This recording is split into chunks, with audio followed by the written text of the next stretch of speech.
महिलाओं को 33% रिजर्वेशन चाहे दिया हो, चाहे टॉयलेट्स दिए हो, चाहे अनाज दिया हो, चाहे गैस सिलेंडर्स दिया हो, तो उससे पता चलता है कि कौन देवता है और कौन दैत्य है। जो महिलाओं का अपमान करते हैं उनको जो है इस तरह से सरेआम जो है मेरा घर तोड़ा गया, गंदी गंदी गालियां मुझे दी गई।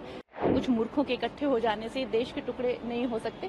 हमारी सारी पार्टी के लिए ही ये एक ऐतिहासिक जीत है और जाहिर सी बात है हम सब कार्यकर्ता बहुत ही ज्यादा उत्साहित हैं, बहुत इस चीज को लेकर धन्यवादी हैं पूरे महाराष्ट्र की जनता के, पूरे भारत की जनता के, to be honest. Ma'am, chief minister किसको देखना चाहेंगे?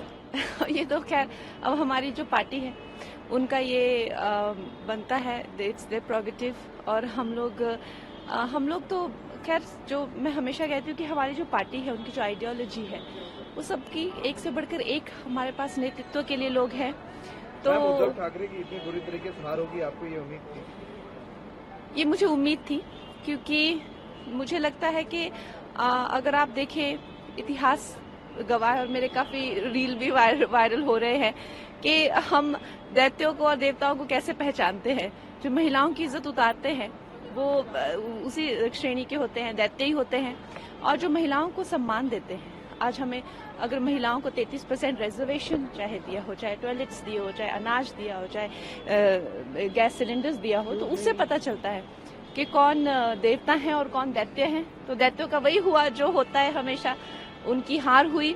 और आप देख लीजिए महाभारत में तो एक ही क्लैन था, एक ही भाई थे, सब एक ही परिवार था, लेकिन फिर भी फर्क कितना था। जो महिलाओं का अपमान करते हैं उनको जो है इस तरह से सरेआम जो है मेरा घर तोड़ा गया, गंदी गंदी गालियां मुझे दी गई, तो मुझे लगता है कि कहीं ना कहीं बुद्धि भ्रष्ट हो गई थी, वो दिख ही रहा था। कांग्रेस पर पीएम ने सिर्फ परिवार और लड़ाने की राजनीति करने का आरोप लगाया, कैसे देखते हैं? उनको भी एक पब्लिक से काफी एक मजबूत जवाब मिला है कि किस तरह से ये देश जो है, ये देश बड़े ही बलिदान देकर देश बना है, और किसी के ऐसे कहने से या कुछ मूर्खों के इकट्ठे हो जाने से देश के टुकड़े नहीं हो सकते और नहीं होने भी नहीं देंगे। मैम, एक इम्पोर्टेंट सवाल है कि संभल में एक मस्जिद है, उसका सर्वे करने के लिए एक टीम जाती है, उसके ऊपर पथराव हो जाता है। आज सुबह की घटना है, इस पर आपका क्या? आग जनी हुई है, पत्थरबाजी हुई है संभल में।